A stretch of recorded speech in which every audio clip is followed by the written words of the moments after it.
stepping stone. L'épopée temporelle.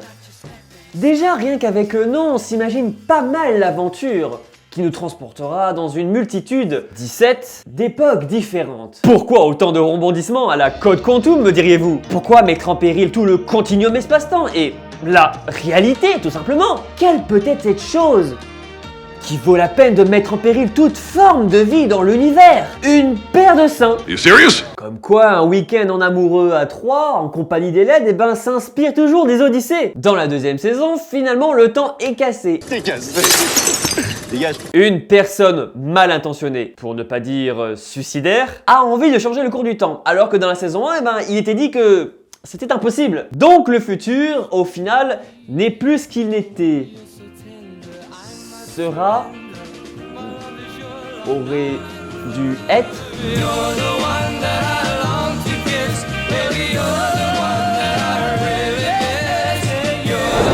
Nous avons donc un but, une histoire de cœur, ou de bite, tout dépend de votre degré de romantisme. Thomas est amoureux d'Iris. C'est pas si compliqué comme histoire finalement, non? Mais Iris, elle ne l'aime pas. Putain. Ok, je retire ce que j'ai dit, c'est vraiment pas gagné d'avance, mec. En même temps, il est moche, il ne fait que geeker à longueur de journée, c'est un gros assisté dans la vie, il n'a aucun courage et il a un physique de coton-tige usagé. Je retire ce que j'ai dit, c'est foutu pour lui. Attendez, Cyprien, il se serait pas inspiré de ma personne? Il faut que j'aille où pour demander des droits d'auteur? Finalement, il est tout aussi useless que Clyde. Eh ben, il y a de quoi se jeter du haut du tabouret, hein. Antoine a l'air de préparer une attaque dévastatrice. So much attack with his fist avec son poing. Oh là là là là là là, mais comment c'est possible? Cyprien vient de bloquer le coup de poing d'Antoine qui était pourtant très puissant. Et il contre-attaque avec un uppercut dans la mâchoire. Un uppercut in the mâchoire. Thomas va faire la rencontre de KB28, ou Elliot, comme il préfère se faire appeler, un robot. Elliot... J'aurais cru qu'il aurait appelé Roger. Enfin bon, un robot qui peut voyager dans le temps. Et qui fait aussi le café. Attendez, par hasard, son troisième prénom, ça serait pas le D6R27-H59P? Elliot veut devenir, ou du moins se rapprocher, le plus de l'être humain. Je suis un vrai petit garçon.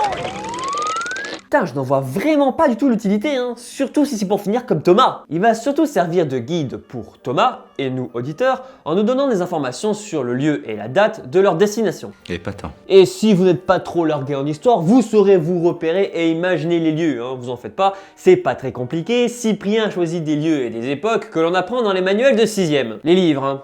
Pas les enfants qui s'appellent Manuel, hein. Antoine Daniel, soulevé par la puissance de l'uppercut de Cyprien, ce dernier l'attrape par son pied et le fracasse sur le sol tel une grosse merde. Le but de ces deux compères est de retrouver Iris, qui se trouve en 1314 au Pays de Galles, alors qu'elle vient de destituer la reine de l'époque, Aliénor de Castille. Attendez. Aliénor de Castille, qui est née en 1202 et morte en 1244, qui est la fille d'Aliénor Plantagenet et elle-même la fille d'Aliénor d'Aquitaine. Les prénoms n'étaient pas très originaux à l'époque, hein. La saga dit qu'ils sont en 1314. Mais Aliénor de Castille est mort depuis 70 ans. Et en plus, le château n'a jamais été fini d'après... Tiens, je viens de remarquer que les deux sagas, Clyde Vanilla et l'épopée temporelle, ont chacun un personnage qui s'appelle Aliénor. C'est une convention entre youtubeurs ou quoi? Iris a fait cela car elle a une machine à voyager dans le temps personnelle. Et aussi pour s'amuser. Bon, c'est vrai que quand on a la possibilité de voyager aux époques et aux lieux qu'on veut, autant le faire, c'est pas comme si l'histoire allait changer, hein? Ouais, enfin, d'après la saga, il ne peut pas y avoir de paradoxe temporel, parce qu'apparemment l'histoire, et donc le passé, ne peuvent être changés. Habile. C'est pratique, hein? Mais après avoir retrouvé Iris, qui ne fera que rabaisser Clyde, je veux dire Thomas, Elliot dévoilera son vrai plan, qui est de retrouver l'inventeur de la machine à voyager dans le temps, le Dr Simon, le père d'Iris. Ils vont donc voyager d'époque en époque, en suivant des indices laissés par le Dr Simon. Un indice? Waouh! Ça c'est mortel comme idée! Cette trinité va être rejointe plus tard par Labuse, un pirate du XVIIe siècle qui sera surtout les muscles et la violence dans cette histoire. Et il va souvent les sortir des emmerdes, car oui, ils vont tout le temps se mettre dans la galère. Tiens, il y a de l'écho ici. On a donc Thomas, une victime qui se fait bolosser par tout le monde, y compris par sa propre mère, qui est toujours amoureux d'Iris et qu'il essaye de reconquérir dans la saison 1, elle qui a des daddy issues, qui essaye de le retrouver à travers le temps, et qui est guidée par une machine à café qui peut voyager dans le temps. Tout ce beau monde protégé par un pirate sanguinaire et cupide. Et dans la saison 2, nous aurons droit à un Thomas alternatif, Thomas 2, qui ne pense qu'au courage, au bien, vaincre le mal, aider la veuve et l'orphelin. Écraser ses ennemis, les voir mourir devant soi et entendre les lamentations de leurs femmes. L'écho est vachement bon aussi. Oui. Thomas 2 est bien plus héroïque et musclé, mais il est tout aussi con que le premier. Gah. Après, il reprend le poste de la buse, hein. Ça ne manque pas beaucoup de points d'intel. Il y aura aussi un lapin qui leur permettra de voyager entre les époques pour empêcher ce vilain de casser le temps. Vous la sentez la petite ref à Alice au Pays des Merveilles? Oh, oui, Alice au Pays des Merveilles. Ah oui, super référence. Franchement, je l'avais pas du tout vu venir. Et il est doublé par quelqu'un que vous connaissez tous.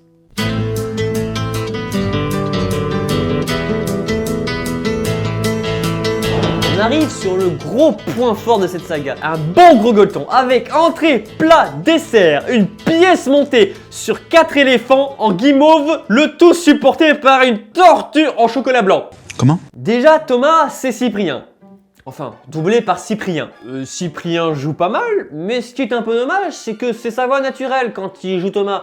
Du coup, j'ai un peu de mal à imaginer un autre physique que Cyprien pour Thomas. Mais plus tard, il fera aussi Thomas 2. Pour lui, la voix de Cyprien est modifiée, elle est plus grave, plus virile, et c'est une bonne chose. Cyprien tente de frapper Antoine Daniel et il le voit venir de très très loin, mesdames et messieurs, il existe so far, mais oh, il vient de le frapper avec son autre main, c'était une feinte. Pour Iris, nous avons la reconnue Dorothée Pousseau. Racer, super doubleur Ultimate, tout ça, vous connaissez la chanson, les doubleurs français et françaises, bien sûr. Il n'y a pas grand chose à dire sur elle, elle connaît son métier, elle joue très bien, mais je la préfère quand elle surjoue en faisant Iris numéro 2. Je t'aime. Une seule voix peut faire plusieurs personnages, et Dorothée Pousseau nous démontre parfaitement. Une voix normale, un ton calme pour Iris 1, et une voix exagérée, surjouée pour Iris 2. Emmanuel Curtil, la VF de Jim Carrey, pour ceux qui l'ignorent encore, mais que faites-vous de votre vie? Il est aussi présent dans cette saga pour des rôles secondaires, comme par exemple César, Imhotep 12, etc. Etc. n'est pas un personnage. Nous avons aussi François Berland comme narrateur, qui est vraiment parfait pour ce rôle, puisque c'est quelqu'un qui a souvent fait des voix pour des publicités, des bandes annonces, des livres audio, et même pour des radios comme RFM et Nostalgie. Autant dire que le gars, il pèse dans le milieu de la voix off, à tel point qu'il va jusqu'à même tacler Cyprien sur son vrai métier. Ah, c'est sûr que c'est pas joli rigolo, hein. Alison Wheeler qui joue le rôle d'Aliénor, que j'affectionne tout particulièrement parce qu'elle propose des super promos sur les nano-fromages. 70% sur tous les nano-fromages. Patrick Borg, Donald Renew, Brigitte Lecordier, Benoît Alman et Antoine Daniel. Antoine Daniel tente de faire une contre-attaque et Cyprien ne bouge pas et il utilise sa carte maîtresse. Oh, c'est une carte reverse, une reverse card et Antoine Daniel se frappe donc lui-même. Tout ce beau monde sont la crème de la crème du doublage depuis plusieurs années. Quoi, même Antoine? Il y a aussi des membres de Golden Moustache, de Suricat, mais aussi d'autres personnes avec qui Cyprien a déjà collaboré par le passé. Mais surtout, ne partez pas, la suite va encore plus vous surprendre. Cyprien est en train d'accumuler la puissance de tous ses doubleurs dans sa main droite. Mesdames et messieurs, ça va être un coup qui va peut-être détruire notre planète, mais on s'en fout, c'est pour l'amour du spectacle. Cyprien frappe Antoine Daniel avec une violence, with so much violence. Antoine Daniel est catapulté hors de la stratosphère.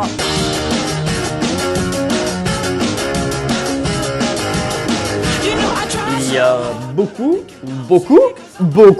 très beaucoup d'humour facile dans cette saga. Vous voyez ce que ça fait déjà 1 million, Larmina? Par humour facile, j'entends des blagues que l'on a tous déjà entendues, qui nous font souffler du nez et qui marcheront toujours au final. Elles sont simples, mais en même temps efficaces. Allez-y, excusez-moi, reprenez depuis le début, je vous écoute. Le texte des épisodes n'est pas très complexe en soi, mais ce n'est pas une faiblesse pour autant. Les lieux sont choisis spécifiquement pour faire des vannes que tout le monde va comprendre. Elliot va souvent faire du café le moment le moins approprié de la saga, quand Thomas est à terre à deux doigts de se faire tuer, par exemple. La machine KB28 pour un café d'exception. Pour les cafés robustes à ultra chaud servis directement dans vos yeux pour votre bon plaisir. On a besoin d'urgence de 2 poches de café robusta dense et profond, avec ou sans sucre. Thomas va se rendre ridicule un grand nombre de fois. Il sert surtout de défouloir pour le groupe. Il est souvent moqué quand il est entouré d'un public, dans un tournoi ou pendant une représentation de talent. Tu me niaises-tu, tabarnak? J'ai donc bien envie de me les planter dans les yeux, t'as cité de la mort! Ses anniversaires ne devaient pas être très cool pour lui. Même s'il se pisse dessus le plus souvent, eh ben, il peut quand même se rendre utile, hein. Genre un ennemi qui le voit ainsi et qui a envie de se suicider. Ça fait un peu kidnap paf quand les boss se suicident devant vous, hein. Mais bon, il a dû choisir sa vie en mode facile. La Buse, par son manque de second degré, foncera toujours la tête la première dans la vanne. Y'a que Iris qui est pas drôle finalement. Mais bon, comme c'est elle qui trash talk le plus souvent, Thomas...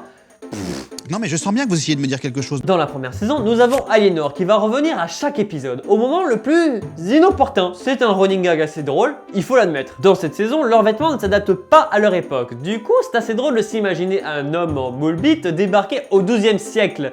Il se serait fait écarteler direct. Ils auront chié dans des habits de bouffons. Que c'est drôle de tuer des gens, ça vous fait marrer. Heureusement qu'on est pas au Moyen-Âge, hein, sinon ça vous aurait fait moins rire hein, tout de suite. Hein. Bande d'opportunistes de... Ma scène préférée est dans le combat final de la saison 1. Parce que on a vraiment l'impression qu'il assumait complètement ses délires. Et c'était putain de drôle! Putain! Le Hitler de Yacine est vraiment excellent du début à la fin. On sent vraiment que le personnage est parfaitement maîtrisé. À tel point qu'on pourrait même dire que c'est le vrai Hitler! Il est certainement le plus crédible qu'on ait pu croiser depuis 1945. Mais c'est un coup. Cyprien enfile son gant spécial, son gant Godwin, et il frappe Antoine Daniel avec. Mesdames et messieurs, j'ai vraiment mal pour lui.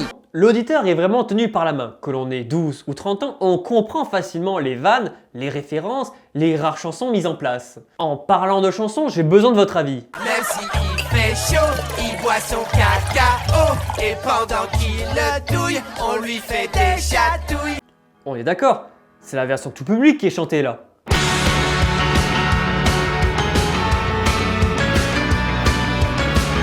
Pas mal de choses à souligner pour cette saga. Déjà, 2 saisons de 10 épisodes chacune pour un total de 3h30 d'écoute.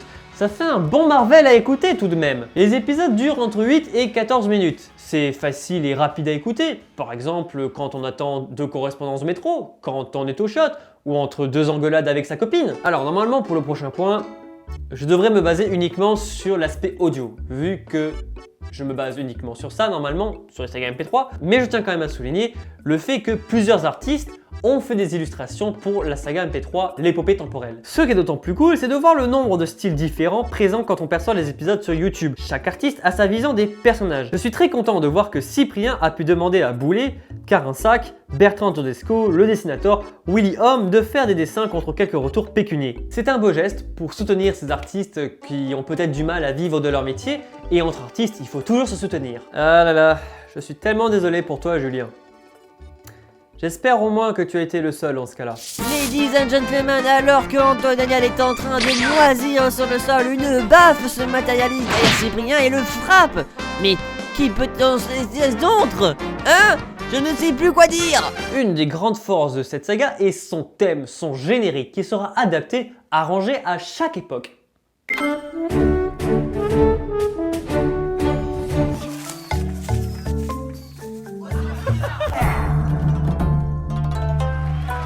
Il y a même des auditeurs qui vont jusqu'à le chanter au début de l'épisode. C'est un pouvoir de fidélisation très fort. Le narrateur a aussi une très grande importance. Déjà parce que François Berland est celui qui nous a vendu Overwatch en France.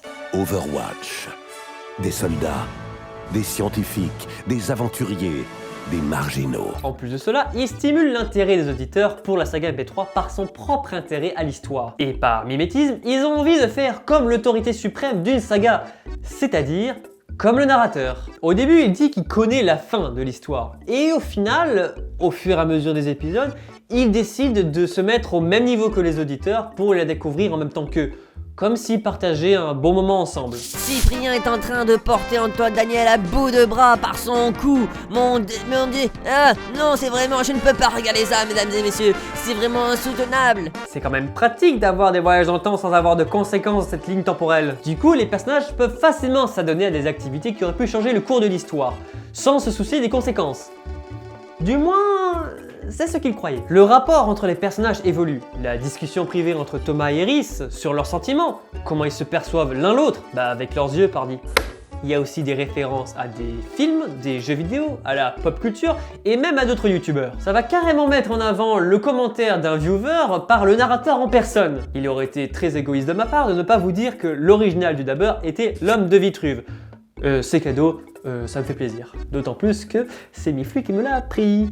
Voilà. Menti! Ça fait 3 ans que la saison 2 est sortie. Et nous n'avons toujours pas de nouvelles de la saison 3. Parce que oui, l'histoire n'est pas finie. Le lapin a dit qu'il reviendrait. Mais dans le futur ou dans le passé? Ah ça? Ah ouais. Quelle histoire ça aussi. Je vous donne rendez-vous la semaine prochaine pour le prochain salut. Et bientôt pour la conclusion de ce match d'anthologie entre Cyprien et Antoine Daniel pour savoir qui est le meilleur. C'était Mako6, bisous.